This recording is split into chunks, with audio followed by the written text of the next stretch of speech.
Dalawa po ang mattress, yung isa po barado, tapos po isa lang po ang kidney.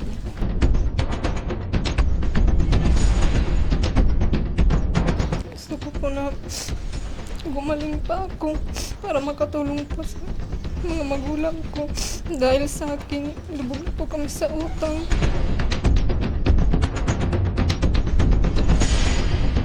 From Leyte, pumunta kayo ng Pangasinan kay Daddy Frankie lang. Paano yan tay? Hindi po ako doktor.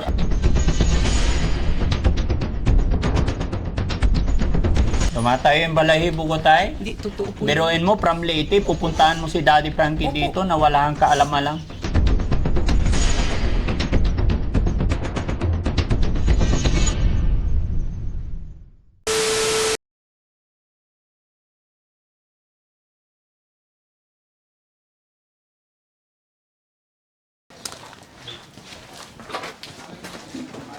Good morning po, Daddy Frank. Hello po.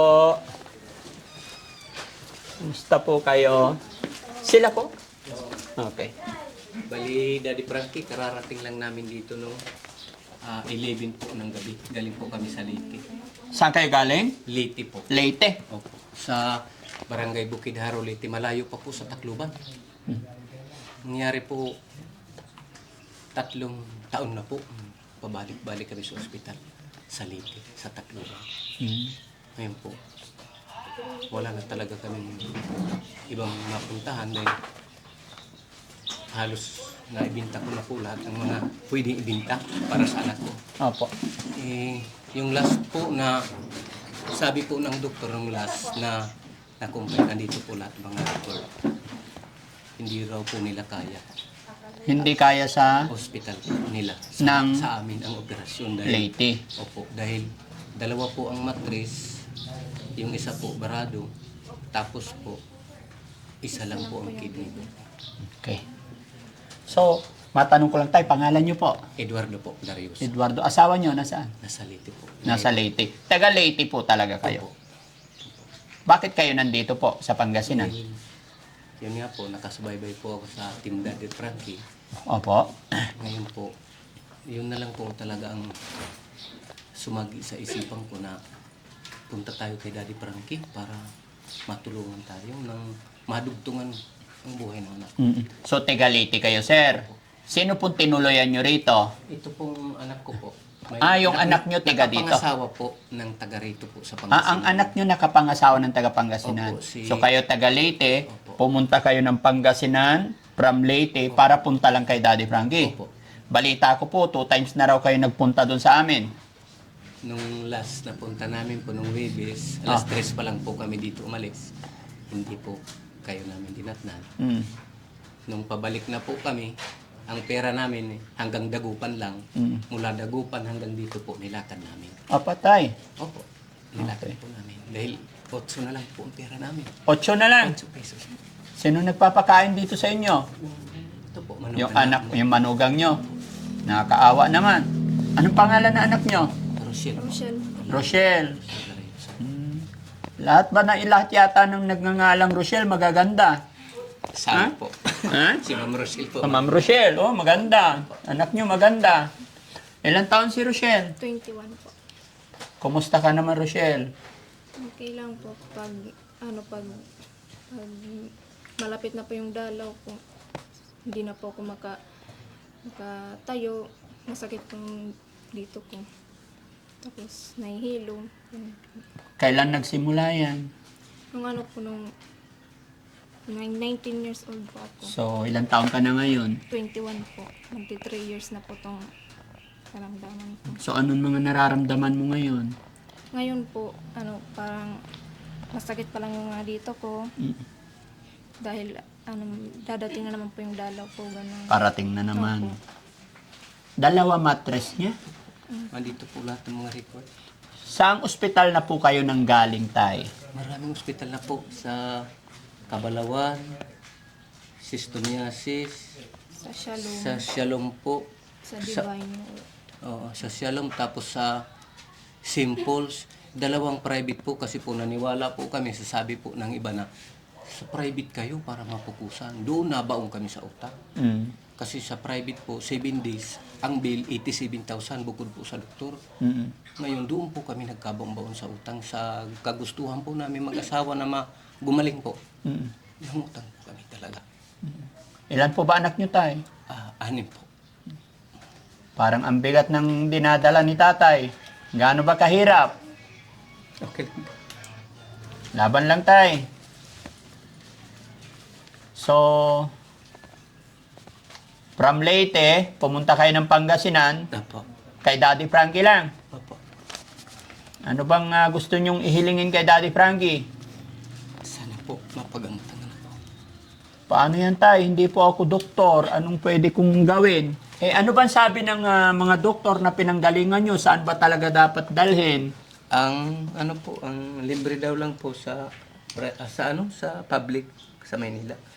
Hindi ko naman po alam yun kung ano bang binanggit na hospital.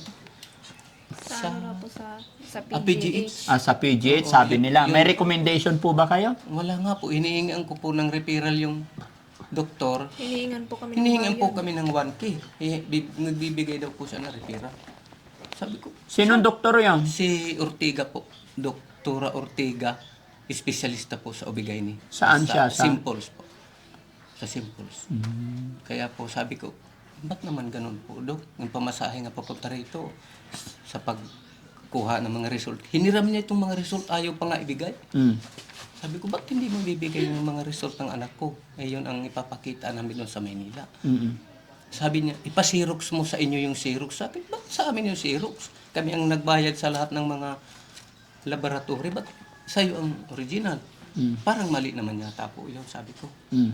Tapos nung hindi po ako umalis hanggat hindi ko nakukuha po. Ngayon, sabi ng sekretary, tulungan ko na lang kayo. Pinakiusapan yung doktor, kaya naibigay niya. Mm.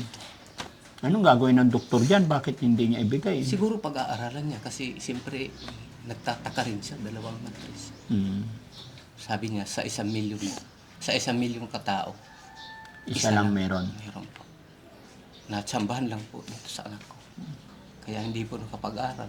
Nakapag-aral, grade 12. Grade 12. Kumusta ang buhay, Rochelle? Ang gano'n naman po. Ha?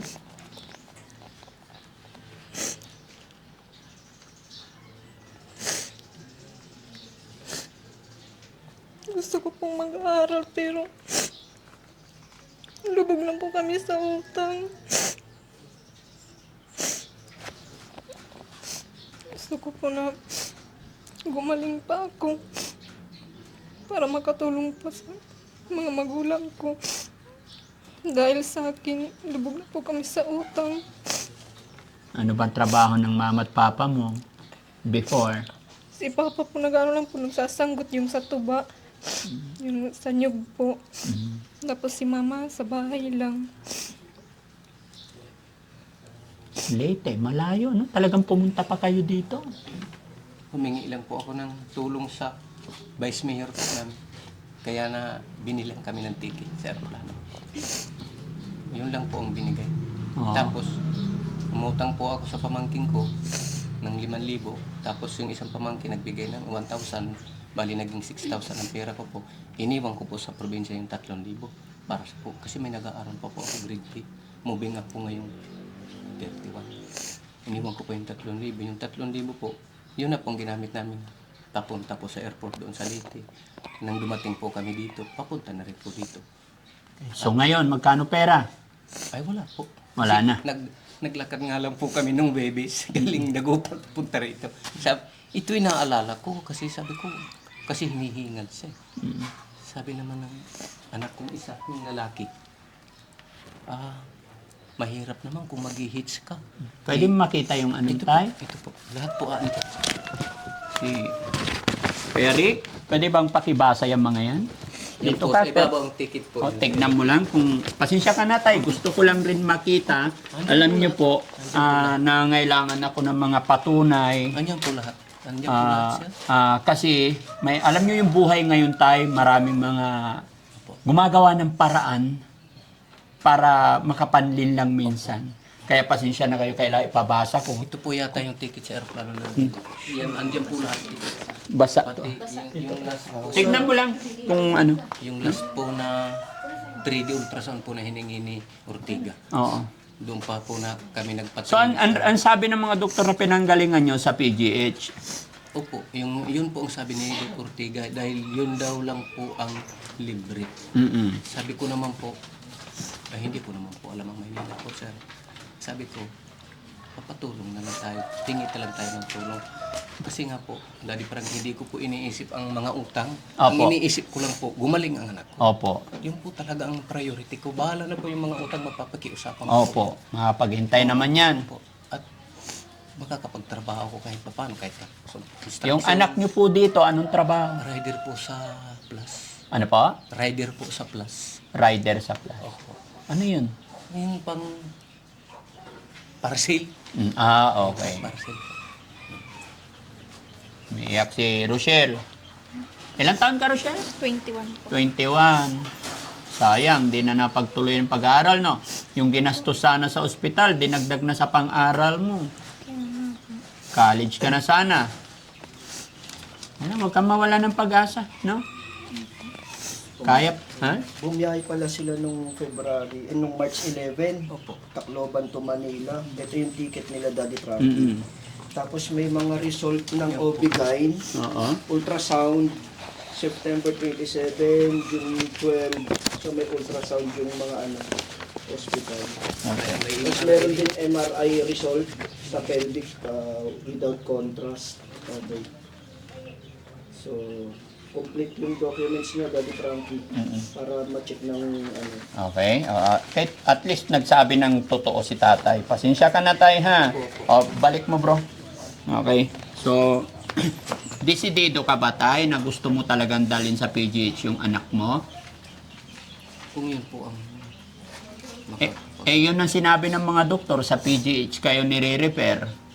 ang iniisip ko po, hindi ko po alam ang PGH, pero kaya ko po magbantay, lahat po gagawin ko para sa anak ko. Kahit yun nga po, financial po. Financial. Kasi po kung gumaling lang po ito doon sa amin, kahit nalubog kami sa utang, okay lang po.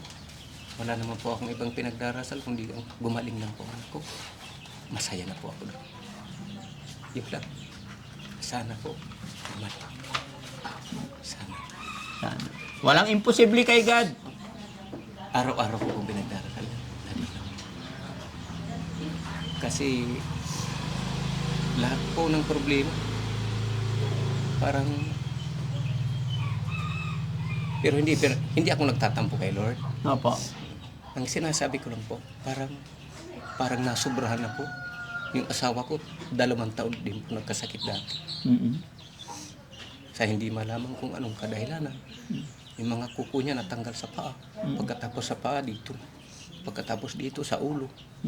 Pero gumaling sa loob ng 2 taon. Hindi rin namin alam kung sino ang nakapagaling. Pumunta kami sa albularyo, pumunta kami sa mga doktor. Wala ring result kung anong talagang tunay na sakit. Natanggal yung kuko. Opo. Tapos tumubo ulit. Tumubo po. Ngayon, okay na. So, bakit mo nasabi parang nagtatampo ka kay God? Kasi itong anak ko, 3 taon na rin po ang sakit. 3 taon na yung sakit niya. Po. Parang sabi ko, parang sobra naman. Napakahirap na po ng buhay namin. Wala naman ako inaragabihan ng tao. Ang gawain ko lang po, magsanggot. Gumawa ng tuba, minsan 2 galon sa isang araw. Pang-sustento po sa nag-aaral, pagkain po namin. Ayun po. May kalabaw po ako dati, naibinta ko po. Tapos may lupa rin ako na maliit, naibinta ko rin po. Bakit po? Para po sa pangutustos, sa pagpapagamot. Lahat, wala na po akong maibibinta ngayon. Dahil lahat, yung ultimo na lang po kinatatayuan, bahay namin. Naisipan ko pa nga ibinta. Dati parang kinong nakaraan, sabi ko, ibinta kaya natin ito.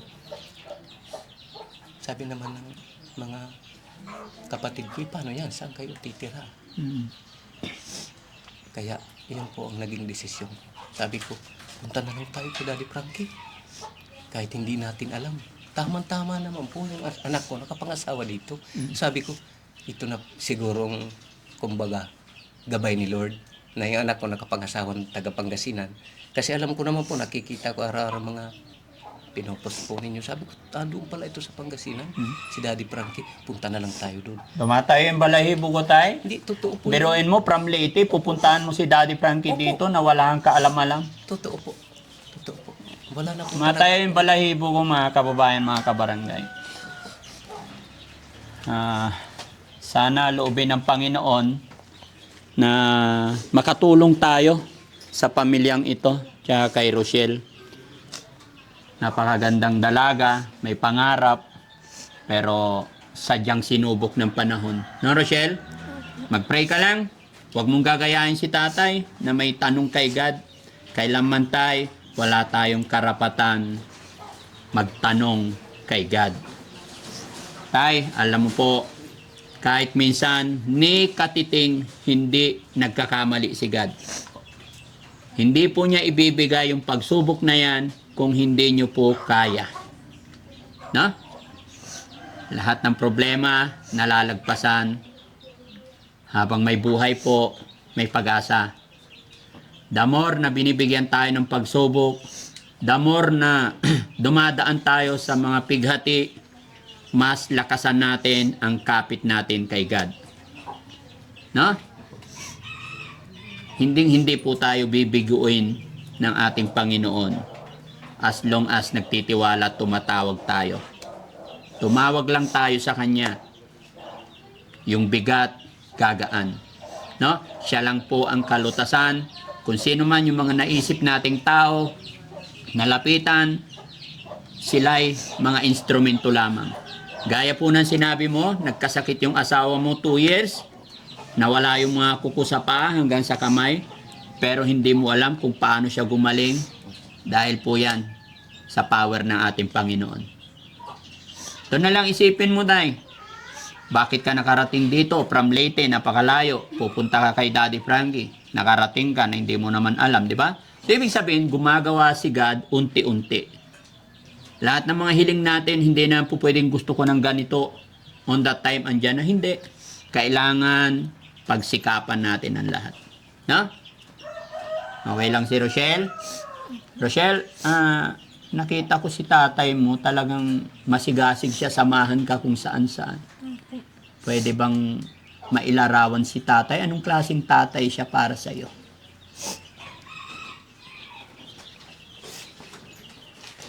Napakabuti po ni Papa. Wala na po may ibang hinihiling. Si Papa po, napakasipag. Kahit po, may sakit siya nung nandun pa kami sa Leyte. Sumikap siya na pumunta yung nagsasanggot siya kahit na may lagnat. Sasabihin na masakit yung katawan niya. Pero nagpapatuloy pa rin siya para lang may pangkain po kami. Si nanay naman, wala si nanay dito, malayo siya pero mapapanood niya to. Opo. Ano sasabihin mo sa nanay mo? Sa mama ko, maraming salamat, Ma. Kahit na ako yung dahilan po, no, nagkakautang-utang na po kayo. Nandiyan pa rin po kayo ni Papa. Gusto ko rin po gumaling na ako para makatulong po ako sa inyo. Yun lang po yung hiling ko. Sa mga Gumaling kapatid ako. mo, Maraming salamat din sa mga kapatid ko. Dahil kahit na naghihirap din sila, gumagawa sila ng paraan, makabigay ng tulong din sa akin. Namibigay sa amin ng bigas, pang-ulam minsan. okay.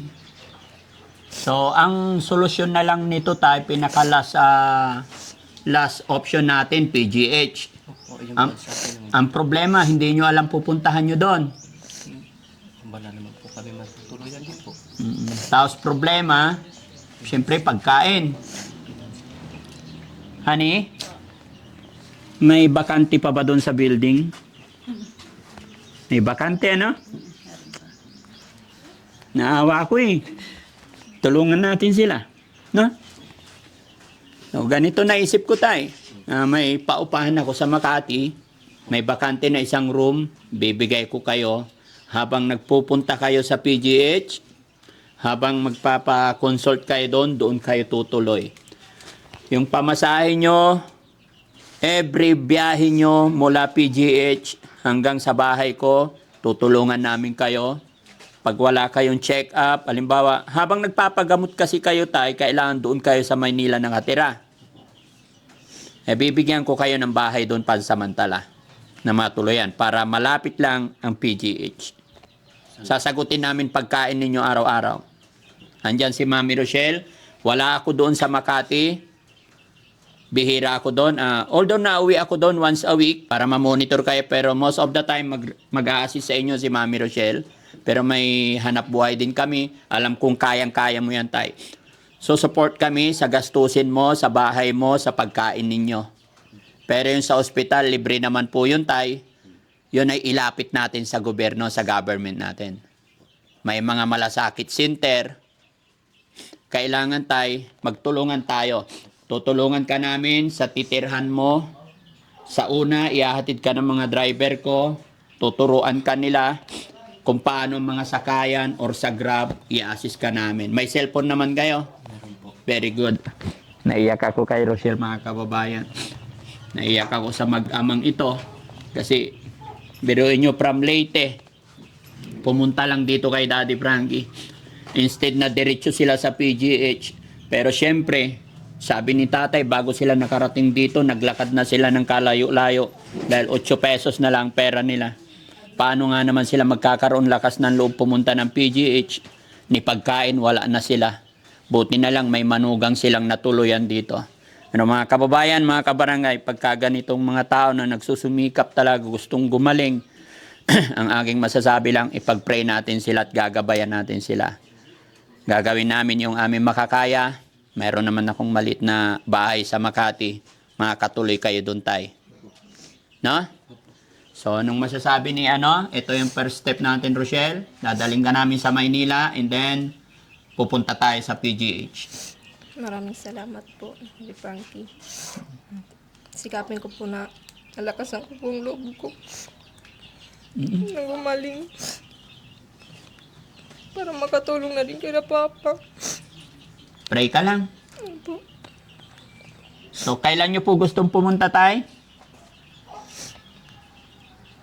Ikaw, be? Paano mga tayo kay Max? Anak po dito.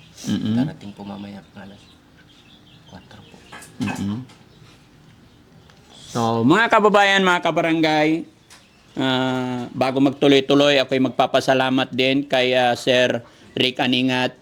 Bagamat sila ay nagpunta na sa aking bahay 2 times daw, pero hindi kami nagkakapanagpo. And then, si Sir Rick Aningat, nagkataon na may mga kamag-anak siya rito, nag-message ang mga kamag-anak ni Sir Rick Aningat, and then si Sir Rick Aningat ay nagsabi sa akin na may nangangailangan ng tulong, kaya kami nakarating dito at nalaman natin ang problemang ito. Kaya salamat kay Sir Rick Aningat, no? So sige tay, pag-isipan ninyo maigi, gaya na aking sinabi, yun ang maitutulong ko sa inyo. Kung hindi nyo alam yung pupuntahan nyo sa Maynila, may matutuluyan kayo, bibigyan ko kayo ng matutuluyan. Habang nandun kayo sa Maynila, sa bahay ko, bibigyan namin kayo pagkain, wala akong problema. Yung mga pamasahe, sasagutin ng Team Daddy Frankie yan. At sa ngayon, alam kong hindi kayo mga pag-decide or mga pag-isip dahil alam ko walang-wala. Magbibigay din po si Daddy Frankie ngayon ng pangunahing gastos ninyo po, ano?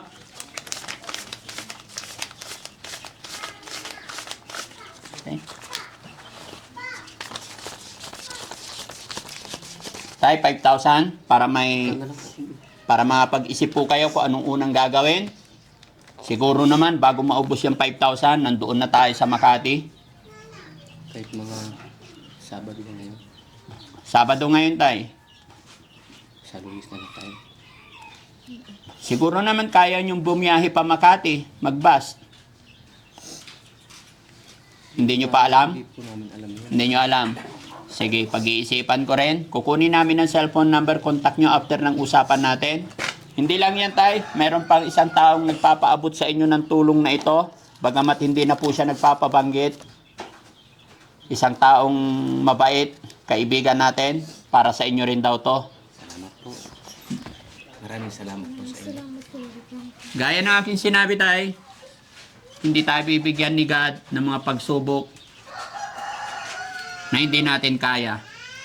Kagaya na lang ng nangyaring sa oras na ito, may dumarating na biyaya na hindi nagpapakilala or what, yan po ay power ng ating Panginoon. Kaya lagi lang tayong tumawag kay God. Ano?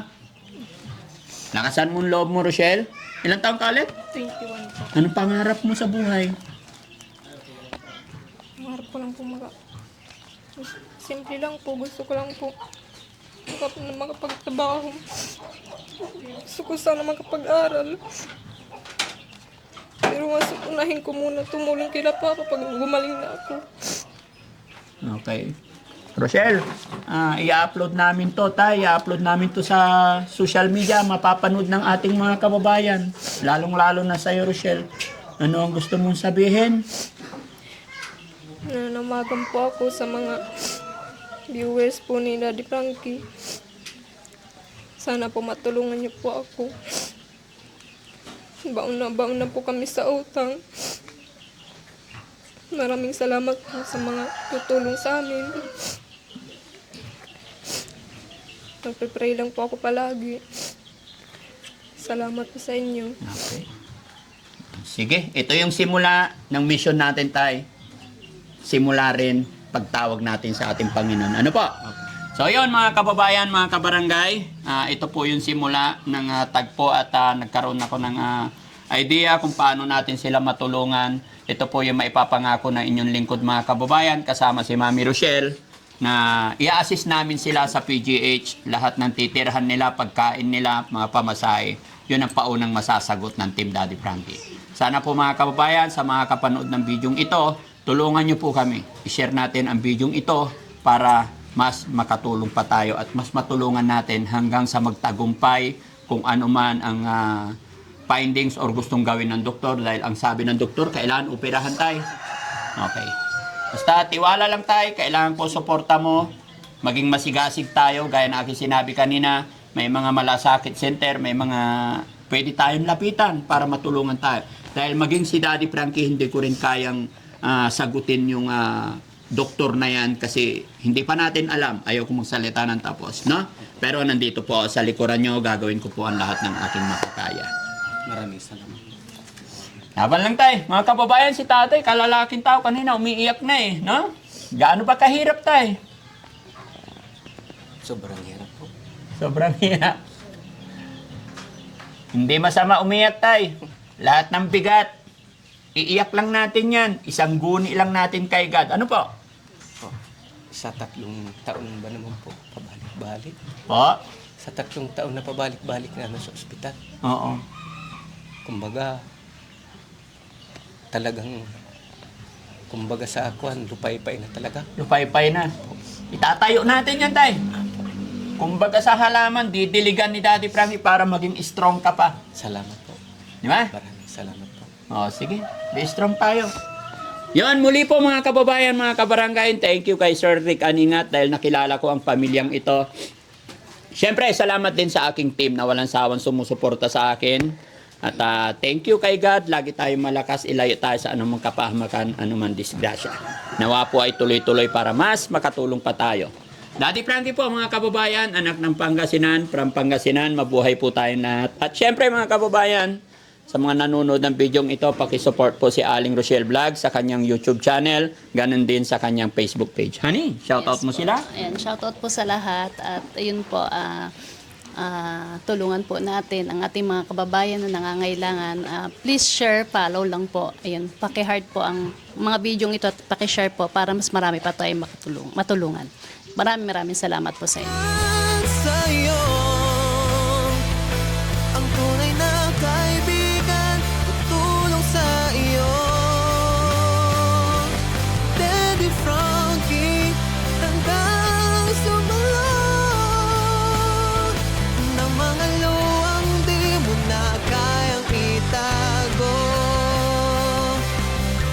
Daddy Frankie, nagmamahal sa'yo. Daddy Frankie,